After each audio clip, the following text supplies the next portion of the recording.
नमस्कार।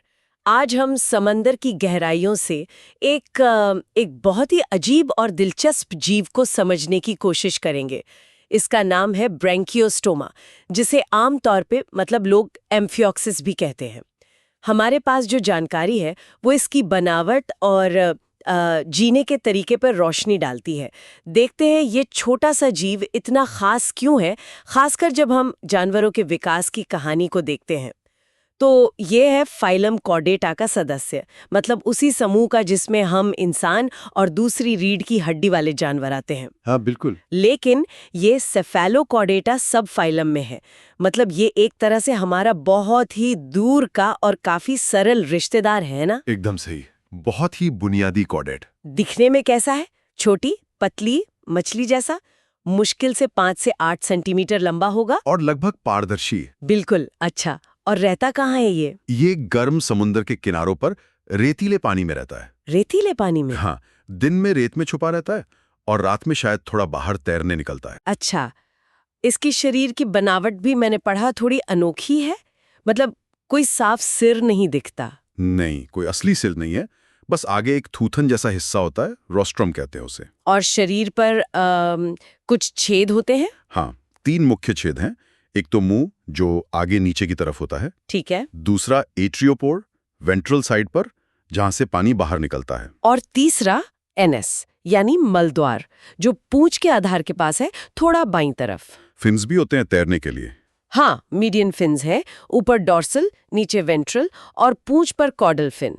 लेकिन जोड़ीदार फिन्स नहीं होते जैसे मछलियों में पेक्टोरल और पेल्विक होते हैं। अच्छा, पेड फिन्स नहीं है? नहीं। हाँ, मेटाप्लूरल फोल्ड्स होते हैं साइड में। और शरीर पर वो वी आकार की मांसपेशियां, मायोटोम्स, वो साफ दिखती हैं, करीब 60-62 होती हैं। बिल्कुल। और ये वी आकार की मांसपेशियां और फिन्स की बनावट, ये सब इसके तैरने के तरीके से जुड़ी है। लेकिन इससे भी ज्यादा बुनियादी चीज है, इसका मुख्य सहारा, वो है नोटोकॉर्ड। नोटोकॉर्ड? हाँ, ये तो सुना है, कॉर्डेट्स की पहचान है। जी हाँ, ये एक लचीली छड़ जैसी संरचना है जो इसके शरीर की पूरी लंबाई में फैली होती है, थूथन से पूंछ तक। यही वो कॉर्डेट विशेषता है जो इसे हमारे समूह से जोड़ती है। और इसका काम क्या है? सिर्फ सहारा देना? सहारा तो देता ही है, लेकिन जब मांसपेशियां सिकुड़ती हैं ना, तो ये शरीर को छोटा होने से भी रोकता है। इससे तैरने में ज्यादा असरदार होता है। कुछ और छोटे कंकाल तत्व भी हैं, जैसे फिन रे बॉक्स, लेकिन नोटोकॉर्ड ही मेन है। अच्छा, मतलब ये नोटोकॉर्ड एक तरह से रीढ़ की हड्डी का, आप कह सकते हैं, एक बहुत ही शुरुआती रूप माना जा सकता है। हाँ हाँ बिल्कुल, एक तरह का प्रोटोटाइप। अब इसके खाने के तरीके पे आते हैं। सुना है वो भी काफी अलग है। हाँ, काफी दिलचस्प है।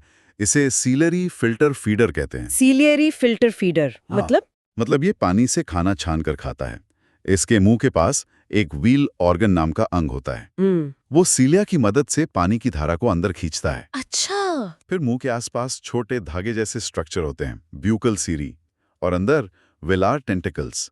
ये बड़े कणों को रोक लेते हैं, छान देते हैं। ओके, तो बड़े कण बाहर रह गए। हाँ, फिर पानी ग्रसनी यानी फेरिंग्स में जाता है। वहाँ एंडोस्टाइल नाम का एक ग्रूव होता है, वो एक चिपचिपा म्यूकस बनाता है। म्यूकस? जी, म्यूकस। पानी में जो भोजन के छोटे कण होते हैं वो इस म्यूकस में फंस जाते हैं। कमाल है, मतलब बिना कोई हाथ पैर हिलाए खाना सीधा म्यूकस में चिपक गया। हाँ बिल्कुल। फिर ये म्यूकस वाला खाना कहाँ जाता है? ये म्यूकस भोजन के साथ ग्रसनी के ऊपर एक और ग्रूव होता है, एपिफेरेंजियल ग्रूव। हाँ। उससे होता हुआ खाने की नली यानी इसोफेगस में पहुंचता है। और फिर आंत में। पाचन ज्यादातर आंत में ही होता है। पाचन के लिए कोई खास अंग, जैसे हमारा पेट होता है? पेट जैसा तो नहीं, पर आंत से जुड़ा एक मिडगट डाइवर्टिकुलम होता है। कुछ लोग इसे शुरुआती लिवर जैसा मानते हैं। लिवर जैसा क्यों? क्योंकि ये पाचन एंजाइम बनाता है जो आंत में पाचन में मदद करते हैं। और ये पाचन होता कैसे है, मतलब कोशिकाओं के अंदर या बाहर? ये दिलचस्प है। पाचन मुख्य रूप से तो कोशिकाओं के बाहर होता है, एक्स्ट्रा सेलुलर, लेकिन थोड़ा बहुत इंट्रासेलुलर यानी कोशिकाओं के अंदर भी होता है। ये दिखाता है कि बिना जटिल अंगों के भी ये कितने कारगर तरीके से पोषण लेता है। ये तो वाकई मतलब प्रकृति का जुगाड़ है। चलिए अब इसके शरीर के बाकी सिस्टम्स पर नजर डालते हैं। खून का दौरा, सर्कुलेशन, सुना है इसमें दिल नहीं होता? ये बात एकदम सही है। इसका जो परिसंचरण तंत्र है वो बंद तो है, मतलब खून नसों में बहता है। हाँ। लेकिन इसमें कोई असली पंप करने वाला दिल नहीं होता। तो फिर खून बहता है ऐसे?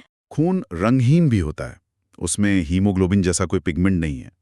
और खून का बहाव जो है वो नसों के, खासकर वेंट्रल एओर्टा जैसी बड़ी नस के सिकुड़ने से होता है। जाहिर है ये बहुत कुशल तरीका नहीं है, शायद इसीलिए ये ज्यादातर शांत रहता है, ज्यादा एक्टिव नहीं होता। वाकई बिना दिल के।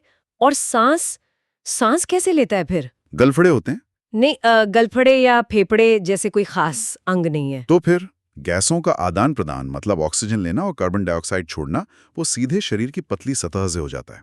फिन से और एट्रियम की दीवार से भी। ग्रसनी का इसमें कोई खास रोल नहीं है जैसा मछलियों में होता है। अच्छा, और उत्सर्जन, वेस्ट मटेरियल कैसे निकालता है? किडनी होती है? किडनी भी नहीं होती है, उसकी जगह प्रोटोनेफ्रीडिया होते हैं।